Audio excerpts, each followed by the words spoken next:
Well, thanks for staying with us for the big interview. And indeed, you don't need to be told that it's the season of sleepless nights for party election bosses as aspirants battle it out for the election ticket. Now, what might the next couple of days look like? That's what we want to find out on the program today. And we take you inside the party primaries Pandora's box, because that's what it is. We've got in studio UDA Secretary General Veronica Maina. Thanks for joining us on the program today. Thank you. We have ODM Chair John Badi. Asante sana for being here with us.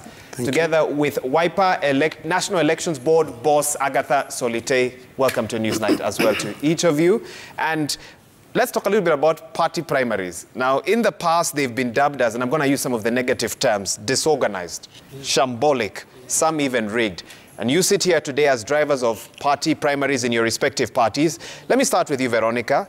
What sort of primaries can Kenyans expect this time around from your party? Well, from the UDA, let me first say we have had the highest number of aspirants among all the political parties in Kenya. So they are very competitive.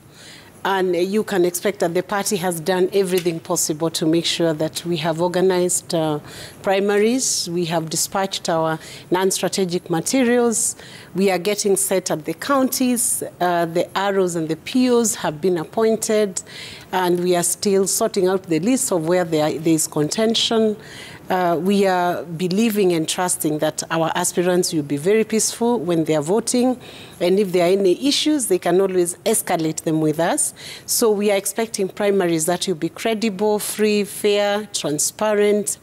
And if there is any dispute, no need to worry. We have an organ that will be dealing with the dispute. So we are expecting, we are very hopeful about the primaries we are going to have. Are you anticipating disputes? You've covered that in your opening statement. Yes, I don't think it would be beyond good planning to expect disputes in nominations, especially in hotly contested areas where we have our strongholds. And for that, we are also prepared so that people don't have to fight, Maura. You know, when we don't face the reality of what is ahead of us, then you will find that that's when people go wrong, when they think they don't have an area to ventilate. I'm not saying that disputes will come, but should any arise, then we are able to sort it out. Okay. So nobody needs to fight, and there will be justice even in the dispute. Before we hear from Agatha, have any of the dates changed? UDA is all going to happen on Thursday? Yes, most of it is happening on Thursday, but we have postponed two. We have postponed the Nandi Hills constituency because one of the aspirants died in an accident, in a very bad car accident. We have also done a postponement of Nakuru Town West. So we have postponed those two to Tuesday next week. Okay, but the rest are still on track? The rest are on track. They will be done on the 14th. That's on Thursday. Okay. Let me welcome Agatha. Welcome to the program. I believe this is the first time we're having you on NEWSNIGHT. Karibu sana to tell us a bit more about what's happening in Wiper. Just before we went on air, we got a notice that Wiper has pushed the Kitui, Machakos, Makueni primaries to 21st. 21st. And we thought they were going to be on Tuesday. Talk to us a bit about that and what Wiper members can expect from your party primaries. Thank you, Waigwa. We are very well prepared for these nominations. We have been preparing for quite some time. We have been, our applicants have been applying through the portal. We have a portal which is, we're calling it the WIMS portal.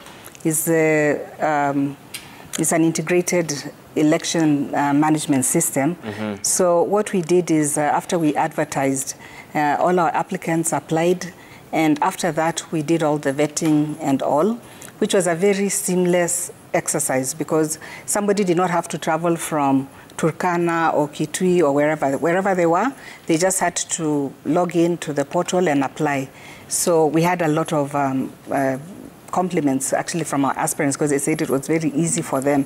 They didn't have to travel long, to Nairobi to apply or, So that went on. Kitui, Machakos, Makueni. Kitui, Machakos and Makueni, we were supposed to have it on the 19th. Yes. And we have postponed it to the 21st. The reason we have done that is we're having a lot of consensus talks. And I know that is one of the big subjects here, but we're having a lot of consensus talks. And we thought that let us continue talking to our aspirants and see whether we can put them together and they agree And so we thought we'd postpone it to give us time to finish that. Why don't you let them go through the universal suffrage program? Why postpone what may be the inevitable? A lot of this was actually this was actually on the request of a lot of aspirants who wanted to go through this system. And what basically we're doing is that, you know, the aspirants themselves are coming forward and they're saying, look, can we talk about it? We don't want to go through this grueling nomination exercise, which is very expensive for the aspirants especially. And usually, as we all know, after the nomination exercise, there can be a lot of fallouts and things like that. So a lot of aspirants are coming forward and asking us whether we can sit and see whether we can come to some kind of an arrangement. Very interesting consensus, John Badi, a term that I'm sure you've become quite familiar with over the last couple of weeks. I know you're not the elections board boss. You're the chair of ODM. Yes. You've been very busy over the last couple of days. Let me start first with a complaint that was raised yesterday by one of your members of parliament, Peter Kaluma, who asked a question. He was complaining of confusion in the nominations process. I don't know if you saw that sound clip. It was doing the rounds quite a bit. Is there confusion in ODM's election process at this moment, nominations process? Not really. I think what I see is just panic by candidates, and it is very normal at this time, especially where the party is strong. Sometimes you find MCAs all over in Nairobi, or MCA candidates in Nairobi, members of parliament, they're looking for certificates, yet we have not issued any certificate. So there is that panic. What do you mean by they're looking for? Where are they looking for them from? You know, people, obviously, you know, from the past, there have been instances where we have had challenges with the nomination. And this is not something that is secret or hidden. That is why we formed a task force immediately after 2017 elections and tasked Catherine Muma, who is now the chair of the board, to look into this area of nomination. So there are instances where we had people coming to Nairobi to look for certificates in the past, and they think that tradition is still there. Now, I wanted just to give confidence to our people that I would rather you just stay back home. If we have not conducted nominations in your electoral area, kindly just stay around your electoral area, continue with your campaigns, take the communications from the board as the truth, and stop moving around looking for certificate which is not even there. I want to put it very clearly that we have... yes. You saw what, a certificate trending? A certificate, an ODM certificate. Did you see it? I saw one trending on social media. That certainly was fake. It was I will tell you for a fact that where we have issued even direct tickets, we follow, there is a methodology. We don't just do it. We follow procedures. And by the way, there is no electoral area where we would give direct ticket without involving the aspirants. So if you have not been involved, then there is no direct ticket being issued in your place. And if I had time, I would explain how we end up at the direct ticket. I can give you a minute, surely. Tell us, what's the threshold where the party then says this individual is worthy of a direct ticket? Okay, now that is good. You see, we have 4 methods of nomination, but I don't want to go through them. There is the consensus, there is the direct ticket, there is also the delegates, and finally the universal suffrage. How we give direct ticket, or why, or how do we get to consensus?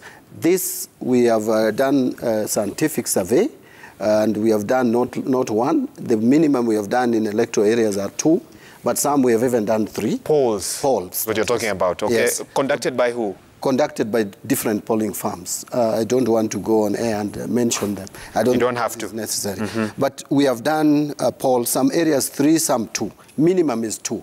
And based on that, there is the rule of the thumb that if, the margin of error we have been given is plus or minus 3%. But we were told that 6% and above is we should be confident enough. Now, as a rule of thumb, we said not less than 10%. If number 1 and number 2 are separated with less than 10%, we subject you to universal suffrage. If it is above 10% and above, then we start the process of consensus building and possibly direct issuance of direct ticket. And this is going on. There are places where we have issued direct ticket, very few places. I would just mention Western Kakamega County. We gave, I think, 6 or 7 tickets to some members of parliament. Because they had a 10% clear lead over others, Yes, or there was no one contesting against them? No. They had clearly, most of them were not even in our party, by the way. We have done survey for everybody who is interested in running for various political positions or seats. So that we issued another one in Homa Bay. We also issued a direct ticket in Kajiado because he was the only candidate running for governor. And basically, I think those are the only direct tickets we have issued. Okay. The rest are still under consensus, negotiation. Some we are taking direct to universal suffrage. Veronica's really nodding as you speak. I don't know if they are going through the same thing in UDA. Yes. But in 2017, you would have been here in a different color. Yes. I want to assume in red. Yes, I would have been here in red. You were the Secretary General then of Jubilee. Yes. And people still talk about the party primaries of Jubilee that at some point were annulled and pushed from, I think, a Thursday or a Friday to Tuesday. What lessons did you learn from Jubilee's party primaries? Let me give a caveat emptor on the process that was done by Jubilee in 2017. Because I left the party 3 weeks before the nomination. We had done very advanced and elaborate planning for the nomination, but the team was initially changed 3 weeks before the nomination process. And of course, what ensued shortly thereafter was something very heavy because the party was unable to lift the nomination at a first instance and had to carry it on to another day. And yes, maybe that can happen when there is a gap in the planning or something has gone awfully wrong.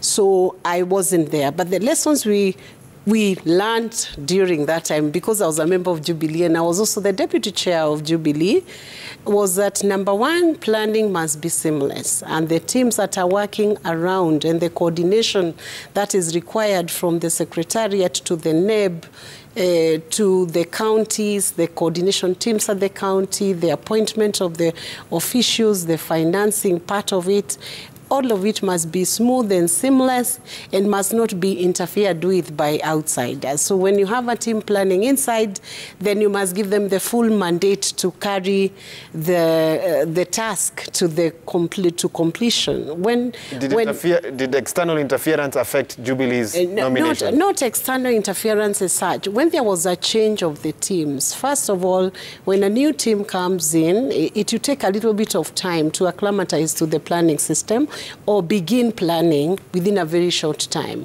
And that, of course, means they will have difficulties in moving the nominations to the next level. And then, of course, nominations for political parties should be a little bit a difficult task because when you're not funded by the exchequer, the IEBC spends billions of shillings to carry out elections. And you see, when the political party embarks on doing nominations in some of those areas, once you are granted a ticket by, say, UDA in Rift Valley or in Central, that exactly means you have the seat. It's like it's the final process for the selection of that leader or election of that leader. So the party is subjected to doing a very heavy process with very meager resources. And that makes a very strong case for parliamentarians to consider funding the parties or political parties who have reached a certain threshold to a certain level, because there's no way you will democratize a nation before you democratize political parties. Because once a ticket is granted by UDA to a person in Uasin Gishu, in Nandi, in Muranga, it's a straight ticket straight into Parliament. Okay. And that is why they are very hotly contested. Okay. Because once you do this, you can almost rest and say, I have the ticket, I have the seat. I quickly want to get two of your thoughts because there are so many questions and I need to get to them right now. But some would ask, your party leader said he will directly supervise the nominations. Yes. What did that mean? And could that affect the fairness if those who are close to him speak directly to him to influence? I would say this. Party leaders, you help a lot because members respect the party leaders and respect negotiations that are done with the involvement of the party leader. So I would say that, for instance, the involvement of the party leader helps a lot when it comes to consensus, it comes to building bridges among the membership in the party. it comes to ensuring there is cohesion and unity within the party. They help a lot in that light.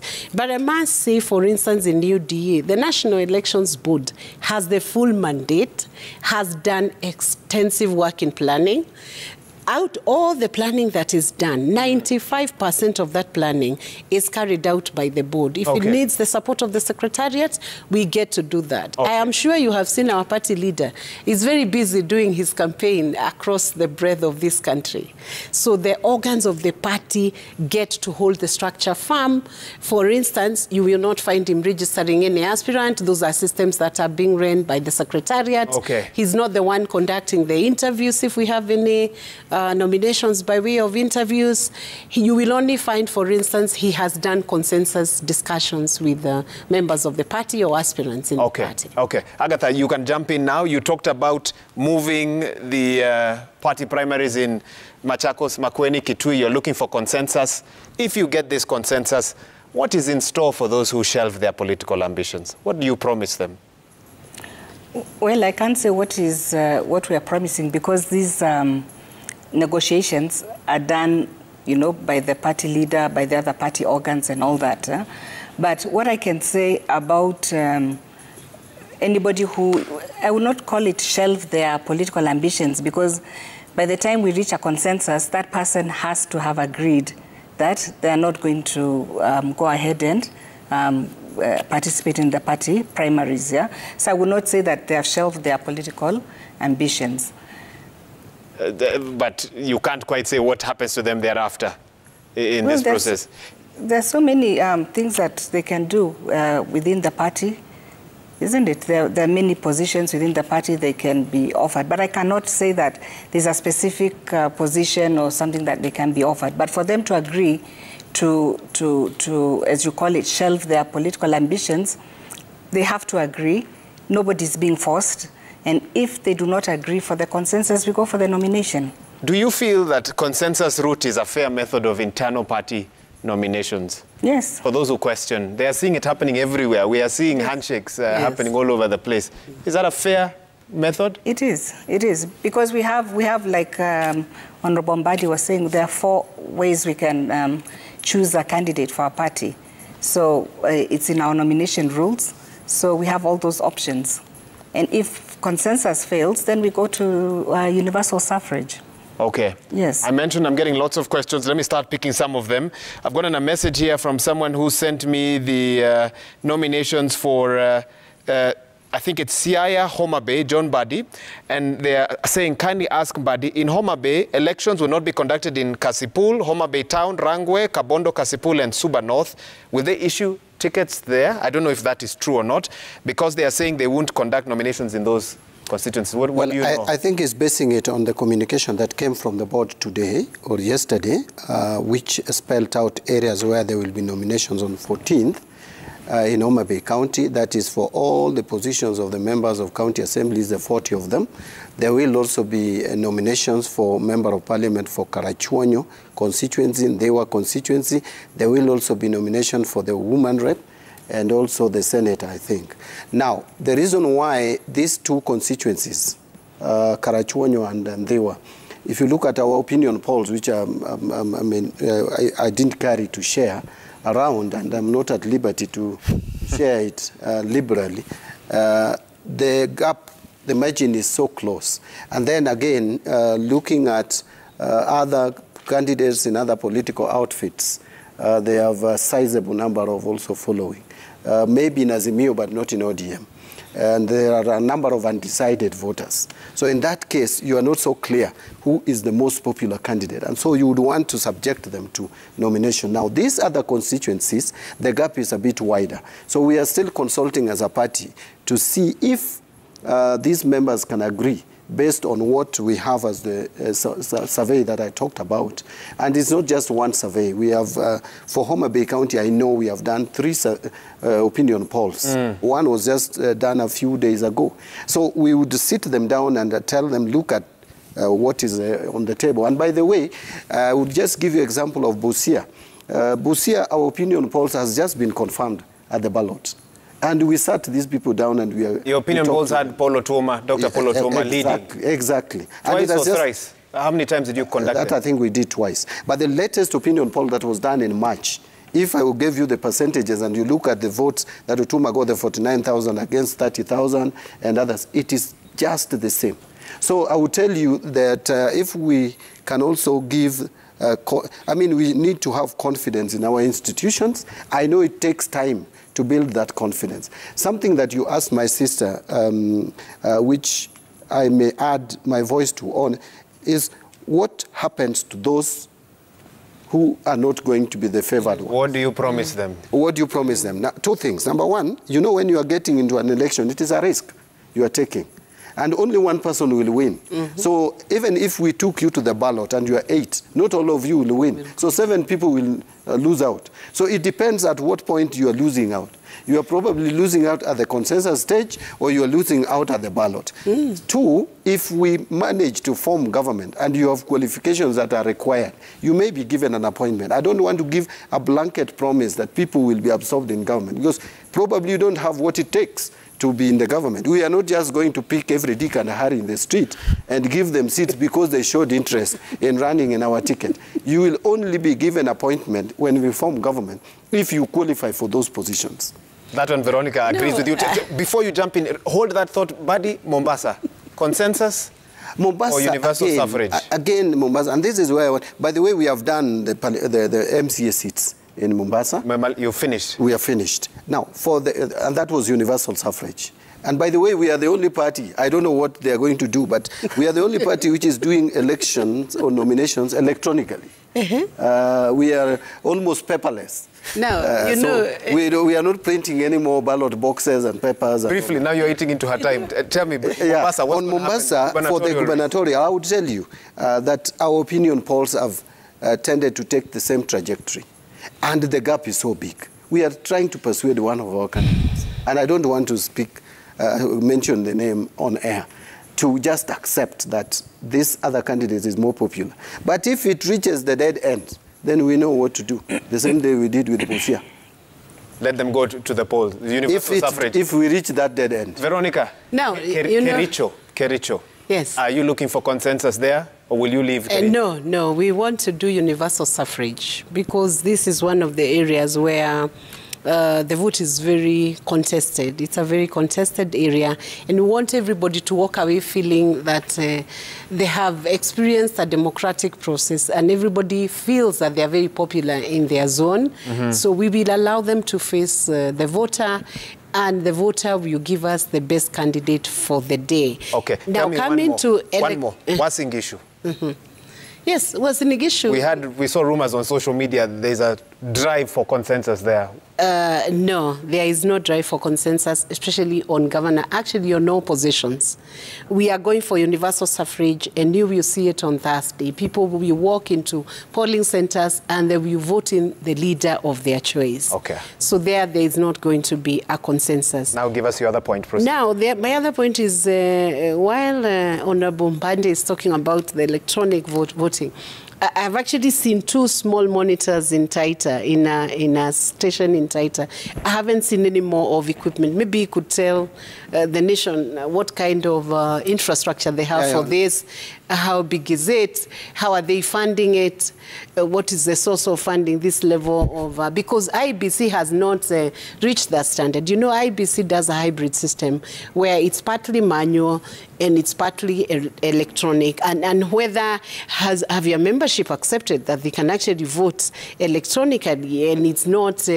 nobody's interfering with that vote when it's done electronically. Maybe your experience, because you are a trailblazer in this. Yeah, no, do I respond to that? Briefly. She has donated some of her time to... Okay, thank you. Yes. Well, we are doing this electronically, and it is simple. We have bought some tablets, a number of them.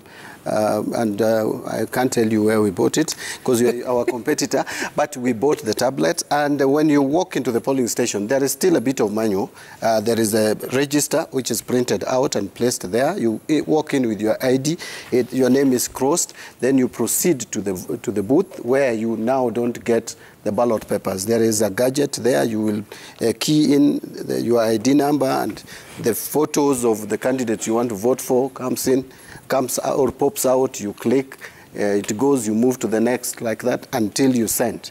And by the way, the tallying is again done electronically. And then it's sent to the tallying center. If it is a ward, there is a ward tallying center. But again, the same information is relayed to Nairobi. So we have that counter check. If you want to immediately after the tallying, we can print for you, and you see the number of votes that each person has got. You also have your agent right there. So I think we wanted to demonstrate as a party that something that IBC has been talking about, of minimizing the cost of election, we can actually do it. And by the way, you will find that we are spending very little in this exercise. We'll give the figures once we finish. And the but source. It is a very... She's asking for the source. The source. The source of the money. Yes. ODM is not a very poor party. The outlay... I would tell you for a fact that ODM is not a very poor More what I was going to drive at is maybe they are doing it, but in a few stations, which any party can do. But when you look at the whole format, if you map out their whole nomination process... No, then can I just explain? That is why we are doing staggered nomination. Yeah, we are doing. So that you can still we are doing about 2 years. We are doing two. We had planned to do at least. I mean, at most 2 counties per day. Okay. So we have gadgets. I can just tell you. Maura, we have 2,000 gadgets. Good. Maybe the Briefly, difference Agatha is, can come in. Yes. Yes. Maybe the difference is that. They will end up doing that kind of a nomination process in maybe 5 constituencies or 10 constituencies, as opposed to what ourselves will have as 48% of all our nomination process going through the universal suffrage. So on the same day? Yes. Was that wise? Do you have the logistics? To the manpower to cater for that on Thursday? Yes, we do. Where's the funding coming from for that? We will have it. First of all, the funding we get from the members, the aspirants themselves, when they pay into the party for nomination process. Do you know how much we ensure that... Do you know how much you've raised? Are you sure you want to ask me that question? Yes. Maybe not. It comes later at an audit system, not maybe on live TV. Okay. But what we do is that the nomination fees we get to collect from all the aspirants, 100% goes back, is plowed back into the system to ensure that we have a system that is credible and believable. And a system which starts in the morning, Wahiga, from 8 o'clock, our party members walk in, they vote in the candidates of their choice. The agents are watching, and this is where every aspirant must post an agent to the polling center. We will use the IEBC polling centers in all the areas where we are conducting the universal suffrage style of nomination. And they can observe the whole process the whole day until the counting time in the evening. When we close the stations at 5, counting begins, and everybody gets to see whose vote was casted and to whom was it casted to. And then you count those votes, and they'll fill out a results form, which will be signed by all the agents. So let your agents, all our aspirants who are watching me online, make sure that your agent is there when the counting is being done, when the voting is being done, to ensure that every voter is given just 1 ballot paper, not 2. Okay. I've been warned that we have about 10 minutes, so I'm going to try and get as many questions in as possible. Agatha, let me come to you. Someone is asking, Wiper aspirants, more so Embakasi South, do not have the party list. What should we expect tomorrow at the party nominations? Well, another viewer is asking, have you as parties received your certified registers from IBC, I believe? Have they been broken down to the polling units?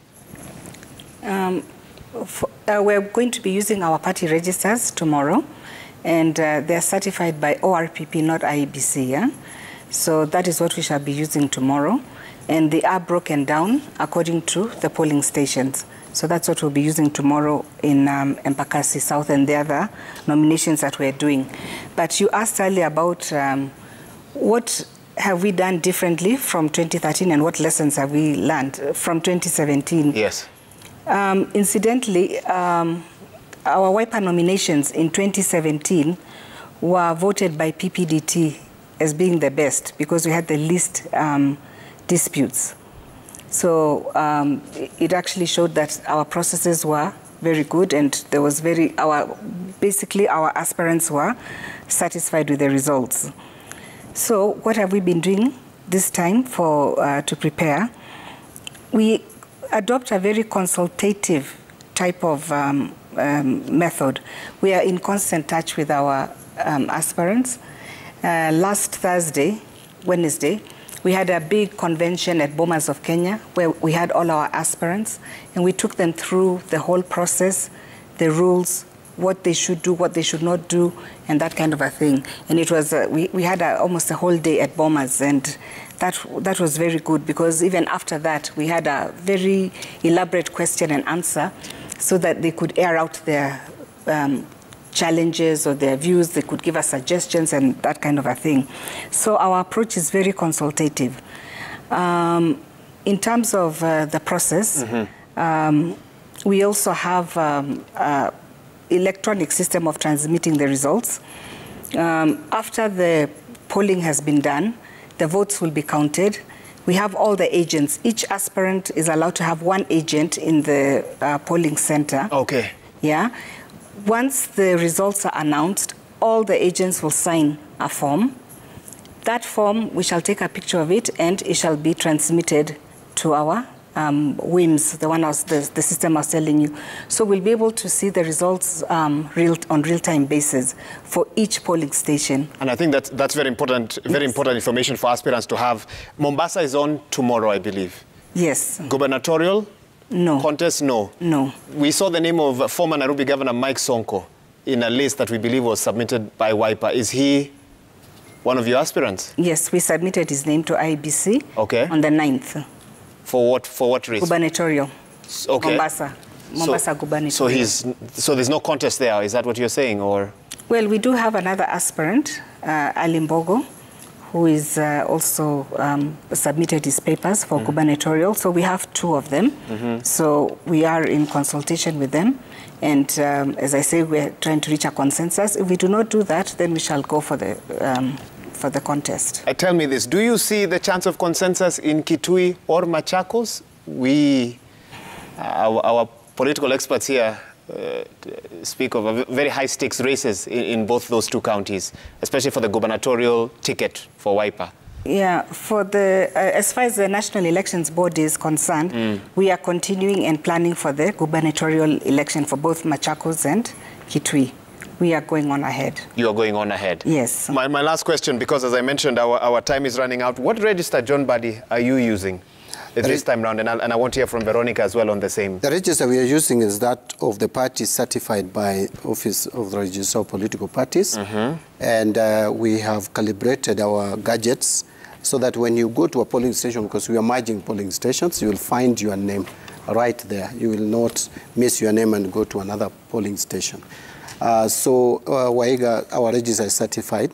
And by the way, it is in law. Now you can't do it differently. Finally, Waiga, there's something that I wanted to also to mention, that the reason why consensus and negotiations is important in this exercise, there are certain requirements now in law for the political parties, one of which is gender. You cannot take a list to IBC with less than a third of either gender. And therefore, where a lady, we may find a constituency where a lady is number 2, but we still have to give that lady preference or preferential treatment, because you must have at least a third of either gender in your list. So it is not just automatic that if you are number 1, that you will get ODM ticket. I want to be very clear. There are cases where we give affirmative action to some of these seats. And it is not our liking, it is not our wish, it is the wish of Kenyans who voted for 2010 Constitution and who have passed a law in Parliament that is forcing parties now, not really forcing, but demanding from parties to do that. Again, as a party, we also feel that women, engendering women in political leadership is important. And that is why Wahiga, the national chairman of the party, sitting right here, had to step down. As a sign, as an example, yes, to others. Yeah, well, you know, when you have been given a higher responsibility, you have to live to that calling. It may be unpleasant, it may be undesirable to you, but you must do it. I get the sense you're speaking to others who might have to make the same concession very soon. If you belong to a political party, if you subscribe to a political party, there are sacrifices that you have to make for that political party. Unless you want to leave. If you want to leave, we are in a democratic society. But if I have chosen to be the chairman of ODM, there are certain sacrifices that I have to make for the party to move forward. Veronica, former Governor Waitito is seeking the gubernatorial ticket in UDA, I believe. Yes. We've seen former Governor Sonko seeking through Wiper. Both were previously impeached. Yes. From a legal perspective, you don't see a problem with allowing them to vie in your parties? Is that not a mockery of our constitution, and that's to both of you? I think it's a bigger question than that, and it's actually a deeper legal question. Before a candidate has exhausted all the appeal, the avenues for appeal, there is no way you can block that candidate from vying. This is a position that we had to confirm with the IEBC, and we were given guidance to that effect, that until a candidate has exhausted their full avenues for appeal, there is no way you can stand in their way. So it's a bigger issue, legal issue. And until there is a clarity in terms of legislating on that, or there is a decision, a firm decision from a very high court, maybe Supreme Court or something like that, then it is settled that you cannot block any candidate until they have exhausted their avenues of appeal. So what they only need to do is to demonstrate to you that they have an appeal pending in court. And once they demonstrate that, if you dare block them, they will unblock it with a court order. An appeal on... So it says, yes, not on the decision, impeachment or on the corruption and on whatever process that you're doing, until they exhaust their mechanism for appeal. You cannot block them. When there is a final judgment that now adjudges them that the impeachment was done properly and has no questions. Agatha, do you hold the same view? And as a party, are you willing to take that risk that you could work with someone who eventually would be barred or... Yeah, you cannot stop him from vying for a position until, as Veronica says, the process is finalized. Were you saying something? Yeah, but Waiga is bad manners. Let me just... I know political parties, we are misbehaving. And we are interested in getting as many seats as possible without looking at the morals. And that, you know, Chapter 6 was meant... There was a reason for Chapter 6. The reason why it was put in the Constitution. Personally, I hold a contrary opinion. I don't think it is right to allow these people to run. But we watered it down. The Supreme Court watered it down in 2013 when they allowed the president and the deputy president to run, when they were facing serious cases at The Hague.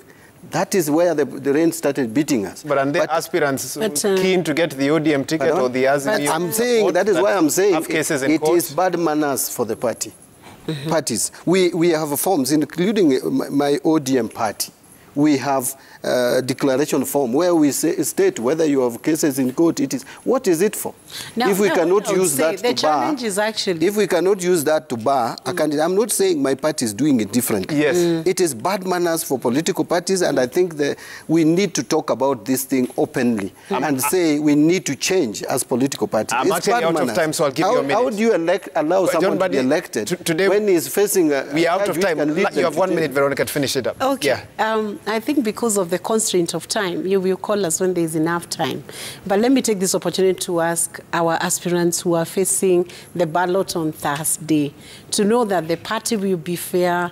We do not want to push anybody who has not won the vote by a majority. Please maintain peace. Ensure you protect everyone who walks into votes. Respect the rights of everyone, including women. Let everyone walk into the station. And we are going to take very serious and stern action against anybody who turns violent or anybody who does not take measures to maintain peace. And if there is any complaint, file it with the party. We will deal with it. Thank you. Agatha, last word. Yeah, we also call upon our aspirants to come out in large numbers to vote for the candidate of their choice. I assure all Wiper members that our nominations will be free and fair and credible. And the process is it will be very seamless, and I can assure you that what we have put in place will all be satisfied. Again, please, we request no violence. We are a very peaceful party. We do not want any violence whatsoever, and any candidate who perpetuates any violence will be disqualified from the process. Okay. John Buddy already had your last word. Oh, you don't want me to say the last one now? 30 seconds. 30 seconds, I don't know whether I'll say anything. But I just want to advise or talk to our members out there, especially aspirants, to avoid propaganda, rumors that is flying around. I know our board has not been communicating very effectively and efficiently, but they have improved in the past 2 days. Let us listen to the board and wait for whether when there is going to be elections or nominations in our various electoral areas.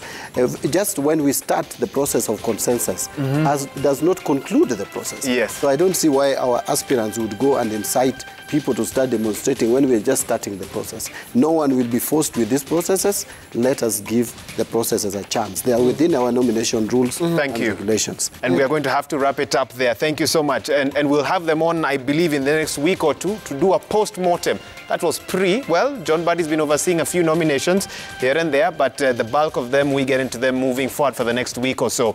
And we'll have some more minds like this to come and help us really understand what has been going on. We've had John Buddy there, the chair of ODM. We've had Agatha Solitei, the chair of the National Elections Board of WIPA, and Veronica Maina, the Secretary General of UDA. I finished with a question from our viewer and a thought for you who says, on the question of impeachment of politicians, what happens if a president in the future is impeached? Can they seek re-election? Food for thought based on the topic we had today. We're going to wrap it up here. On behalf of the whole team that's made this broadcast possible, thank you for tuning in. This has been Newsnight on this 12th day of April 2022. And dare I say, for each and every nomination that will be happening across this country and all the information that you need, Citizen TV, Inoro, Ramogi, and our radio stations and social media platform is where you need to be to get that information. And so we'll keep you updated even as we continue. On behalf of the whole team that's made this broadcast possible, thanks for tuning in. Our sign language interpreter this evening has been Yulan Zale. Wherever you're watching us from,